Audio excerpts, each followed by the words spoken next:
myself, I'm not just gonna stand here and wait. I wanna just decide what is to be my fate. Alone all by myself, I'm not just gonna stay here and wait.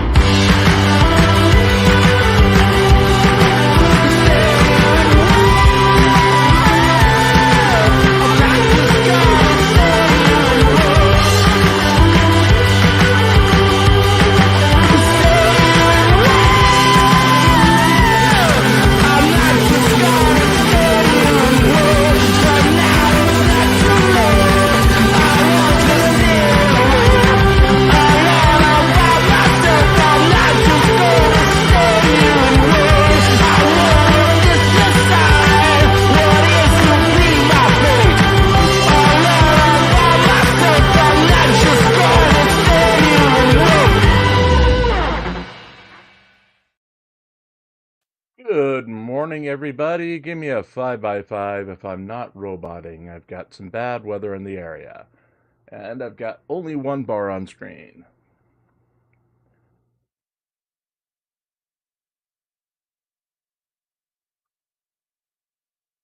So, I'm good? Okay, well, welcome to tonight's Really Cool Newscast. We've got stories on DeCastro, Karen Reed, Jeremy Dewitte, and lots of 1-bars and 4x4s in the chat. Remember, tonight we are having our first ever chillax stream at 8 o'clock. I have no idea what that means, but someone suggested to do one. I will Google it sometime before the show, and we're just gonna chill and watch videos and maybe take questions from the audience. I don't know. Like I always know. Anyway, we are here. We're going to get into the news because we have a long one tonight. 17 minutes of news. Been working all afternoon on this, so stick around and get caught up.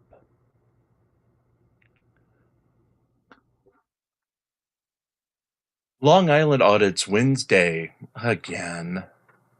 We're repeating a pattern. Long Island audit Wednesday on single minuscule donation. I'd say it was a massive conspiracy on the part of my readers to drive me insane by forcing me to continue this column, but you all don't hate me that much, do you? I mean, seriously, do you? I mean, yeah, we're starting to hit algorithms on YouTube, and we're getting that one guy who is choosing to reply to some of the old newscasts from a week ago and asking why we're reporting old news a week after they'd aired, but, I mean, he hates me and my monotone voice, and I think I blocked him because I don't feed the trolls, but why do the rest of you hate me? A single $10 donation to support the Fight Against Tyranny and Corruption Fund took the day for Sean Paul Long Island Audit Riaz. Riaz is already pissing me off as I can't remember if he goes by audit or audits in his title half the time, and frankly, it doesn't matter as he's going to do his job rolling in dough for defending your rights and suing for big financial gain again. Maybe that should be my new profession. Drum up fake lawsuits against anyone who has money. It seems to be working for Long Island Audits and James Freeman. I mean, a good payout and you're set for a while in the name of freedom. Freedom, that's it. It would mean leaving the house, of course, but hey, the things I do in the name of making a buck, freedom, should add to my fame as I have an allergic reaction to the world. Crawl up into a ball and forget the idea of leaving the house again. Can I just do everything through Zoom calls and forget the world? Please? Old-time hockey? Eddie Shore? Putting on the foil? Where was I? Oh, yes. Not enough for a McDonald's meal in the state of New York, but enough to carry the day and remind us of what pushed Riaz to victory on Tuesday. McDonald's. It also means another week of this column and another XLS of this data gets sent to Shuggy whenever I get around to sending it. No one else saw a dime donated to them on Tuesday, and curiously, that included Jose Chili DeCastro, who collected another 1,000 views on Michael Eline's Sunday night broadcast on his channel, which seemed to have finally topped out at 31,000 viewers. Weirdly, DeCastro's live premiere of his reply to the response of his appeal on his Las Vegas conviction, released on Tuesday, has only done 3,700 views in the 13 hours of release, which is not suspicious at all. But that's digressing. It didn't hit the algorithm. Yeah, that's it. With that, I'm returning to my cage and I'll work on my monotone delivery as I'm stuck for another week of reporting on these campaigns. Somebody kill me, please. Huh.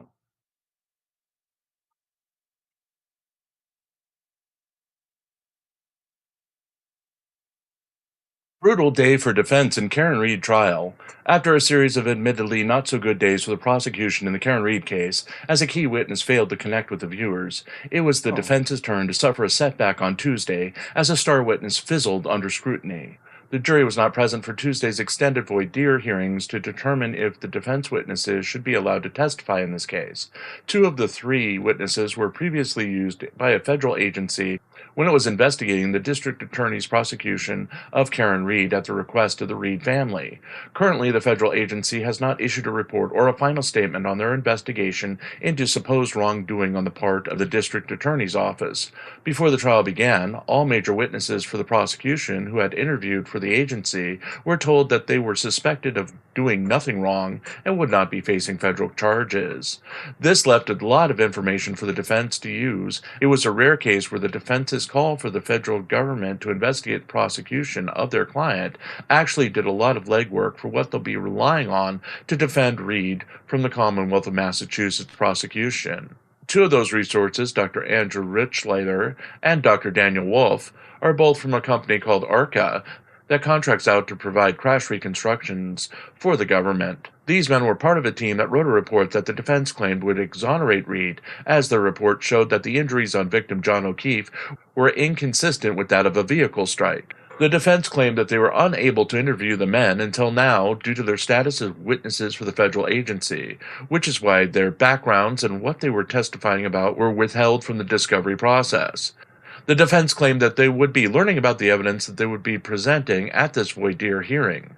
Judge Beverly Canone was skeptical of the defense's assertions at best, grilling attorney Alan Jackson over the exclusion of the witnesses and their data in the discovery process. Tuesday's testimony for both men saw both praised for their good looks and their poise while testifying, as it is their profession to do so, as compared to Joseph Paul, the prosecution's witness in crash reconstruction. However, once on the stand, the men did not absolutely rule out indicating that O'Keefe was struck by Reed's vehicle, based on the fact that their evidence was not enough to be included in findings by the federal agency, and the federal agency did not press charges or intervene in the case based on their findings. It does not seem that what they brought to the case would be damaging to the prosecution of Reed. They were a disappointment to the defense, as prosecutor Adam Lally had no real objection to having the men's limited testimony included as part of the defense, as their findings were inconclusive. This was not the case for the third witness the defense presented on Tuesday. Before the immaculate and radiant visages of government contractors, the defense presented Dr. Marie Russell, a witness who was going to prove that the wounds on O'Keefe's arm were due to dog bites or scratches. Russell set off red flags with Judge Canone as the defense admitted that they only found her to testify weeks into the case. The doctor admitted that she had read about the case in the Boston Globe and came forward as she had previous experience in dog bites and thought she could help the defense. She then contacted a friend of Jackson's in Los Angeles who put her in touch with the defense in the case. Her story conflicted with the story attorney Alan Jackson claimed, as he said he sought out Russell's testimony himself. Judge Canone dressed down Jackson for the untruth that had been presented to her about the origins of Russell's testimony and found that the defense had committed a Rule 14 violation. Jackson became indignant to the accusation that the defense did anything wrong and dramatically stood up to the notion that they should somehow be punished for any wrongdoing in the case. Judge Canone stood firm in a ruling that the violation in the discovery process had occurred, as the defense did not properly disclose anything about their expert witness. It may have gone better for the defense if the witness had proved competent or compelling evidence on the stand, but her testimony boiled down to the fact that she had done studies in the 1990s and was involved in hundreds of cases involving police-trained animals, again in the 1990s, and with that all of her training and expertise, she could only say that the marks on O'Keefe's arms were probably made by a dog, either scratching or biting O'Keefe. Russell did not provide a written report of her findings, offered no evidence as to why her conclusions should be accepted, and admitted that she did not look at the evidence provided that ruled out canine DNA on the wounds of the victim or the extensive bite history documented by investigators from the dog that the defense claimed attacked O'Keefe. Her testimony was a dramatic and spectacular failure for Jackson. After all the controversy and mystery surrounding the expert, she literally testified that she was a fan who wanted to be involved in the case and really had nothing to offer with her testimony. Judge Cannoni indicated that she would have a ruling on Russell's testimony on Thursday, after the Juneteenth holiday break, and if she allowed Russell to testify, she'd give prosecutor Adam Lally an opportunity to present a rebuttal witness out of fairness. The Karen Reed murder trial will continue on Thursday.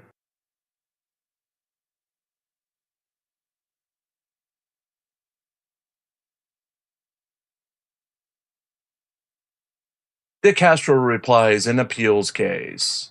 A confident Jose Chile DeCastro released his latest jailhouse statement on Tuesday to coincide with the reply to the responding brief filed by his attorney, Christopher Oram, in his appeal of his conviction on charges for obstructing police and interfering in a traffic stop. In his lengthy audio statement, DeCastro promised that he would be suing Justice of the Peace Ann Zimmerman for allegedly conspiring with her bailiff to trigger him before his case was heard on the day of the trial. Their alleged actions, according to DeCastro, were responsible for his lack of decorum in court and gave Zimmerman the opportunity to punish DeCastro for improper behavior, at times claiming that he was apologetic for insulting the bailiff, as he felt court was not the place for insults. DeCastro almost immediately contradicted himself by saying that he was justified in calling the bailiff a pig because that bailiff acted like one, and DeCastro said he would stand by his comments. DeCastro also promised that he would be suing Zimmerman for allegedly not allowing his friends and family into the courtroom on the day of his motion for reconsideration. Despite a report by Alex Falcone of our Nevada judges that everyone who had shown up on time for DeCastro's hearing was allowed into the courtroom, DeCastro claimed that Zimmerman would not allow his friends and family into the courtroom for the hearing. The jailed YouTuber further claimed that 8 members of his friends and family would be signing on to the pending lawsuit against Justice of the Peace Zimmerman, exclaiming that he had expected a big payout from Clark County, Nevada for Zimmerman's alleged misdeeds. DeCastro was confident that he could sue Zimmerman and that Zimmerman would later face public trial from the press. As far as DeCastro's response to the reply, it was the same rehash of the incomprehensible argument he was making in his 150-page argument that started the appeal. Nothing new was offered, and he stood by his assertion that he did nothing wrong, stood a fair enough distance away from the officer, and could not be a threat, and that Justice of the Peace Zimmerman was conspiring against him as she was a biased actor in the case.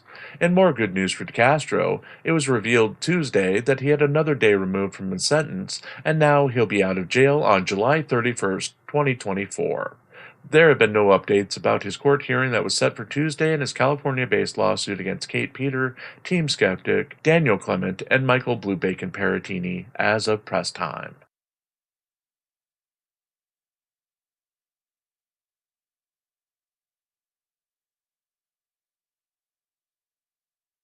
Dewitte trial delayed again. Those turning in for coverage of Jeremy Dewitte's trial will be disappointed by our reporting today as we bring you something you've heard before. The case has been delayed again due to a scheduling issue. According to YouTube channels The Jeremy Dewitte Show by PoliceTube's uncle and So You Dated Police Impersonator, Dewitte was grouped on the docket with another case that was set to share resources with his case. The defendant in that case decided to reject a plea deal, and the pool of 40 assembled jurors were then used to seat a jury for that case, as it came first. The case went to trial on Tuesday, has a break today for the Juneteenth holiday, and is expected to go to the jury by the end of the day on Thursday, leaving the verdict for Friday. Dewitte, who has pled not guilty to the Osceola County, Florida charges, is expected to have his case start on Monday or Tuesday of next week, with the selection of a jury from a new jury pool and then the trial itself for the remainder of the week. This is a familiar pattern for long-term followers of the case, as there has been a lingering rumor since the trial date was announced last week that Dewitte would not go on trial this week for undisclosed reasons. While the rumors of Dewitte taking a last-minute plea deal or a state agency stepping in to acquit Dewitte at the last minute didn't play out, it was another delay for someone who has been considered the master of delay tactics and avoiding punishment for his misdeeds over the years. Dewitte currently is on trial in Osceola County for probation violations and violations of terms and conditions of his sex offender status and may finally go on trial for the charges next week. He is also facing similar charges in Orange County and outstanding tax evasion charges in federal court.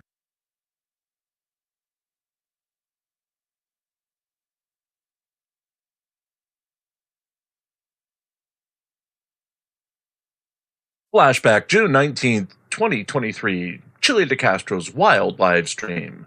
A motivated Jose Chile DeCastro livestreamed for nearly 2 hours on Sunday night, covering various topics, including his new stance against censorship.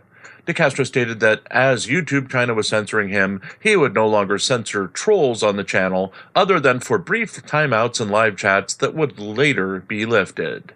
The diminutive YouTuber tested this stance early as he mistook Uncle Artie of Uncle Artie's Bar and Grill for Artie of Artie's Corporate Fiction, bragging that he defeated Uncle Artie in a debate on Team Skeptic's channel.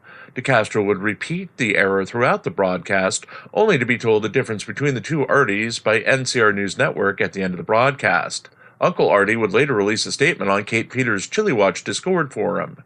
Here's the irony. He literally sneaked into the back of a Dallas federal courthouse last year while I was out front waiting on him while I was doing a live stream.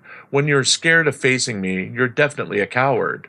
I literally can't fight to save my life, yet he does this. That's twice he's defamed me. One more time and I'll sue him. He defamed me. He basically was saying I am a highfalutin, making 5-6 figures lawyer with a majorly popular YouTube channel. That bastard! He did a Freudian slip and said he had a 50% administrative fee for a fundraiser he was doing. Those of us that heard it think he meant out of everything he does. He claims he is transparent. Then fine, show the receipts. Show us your tax records. You still have to pay taxes on super chats, regardless of donating every penny to a charity. GoFundMe is not considered a tax write-off or a donation, so he's full of shit. DeCastro spent nearly an hour interviewing YouTuber Walt Kelly, who is fighting against police corruption in Rankin County, Mississippi. The YouTuber sat through a number of Kelly's stories before dismissing him and attempting to call flood the Rankin County Sheriff's Department to put in a complaint on Kelly's behalf. Reaching the after-hours line, DeCastro was asked to call back between 8 a.m. and 5 p.m. local time, Monday through Friday, if he wanted to reach an actual member of law enforcement. The YouTuber would claim that YouTube China was conspiring against him and apparently withholding his ceremonial 100,000 subscriber plaque, stating that YouTube told him it would have to review his channel before giving him the award. DeCastro's emotions later spiraled as he pondered about his destiny. He said that he would not let violence taint his legacy like Martin Luther King Jr. and Malcolm X did, and that he would never harm anyone unless they threatened him, and he would not be stopped from using deadly force. Wistfully mentioning Ironton Police Captain Chad Gu, he claimed that Gu had set him up for murder in their scheduled cage fight last year, and that he regretted not beating up Gu at a local gym in Ironton instead of agreeing to a more mainstream fight. As the livestream wound down, DeCastro declared that he was going to sue YouTube again for discrimination, and that Sergeant Martinez of the Las Vegas Police Department was also going to be sued. In the Martinez case, DeCastro said he was going to go for summary judgment to prevent the police from interfering in his on-scene news reporting. DeCastro is set to officially announce his next lawsuits tomorrow morning in a taped premiere on both of his YouTube channels. The YouTuber is also silencing critics by placing multiple false copyright strikes on channels who have questioned his statements.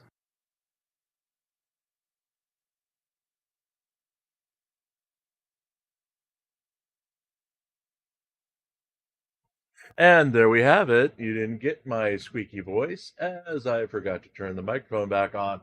Tonight, in about an hour and 10 minutes, we'll be right back here with our chillax stream.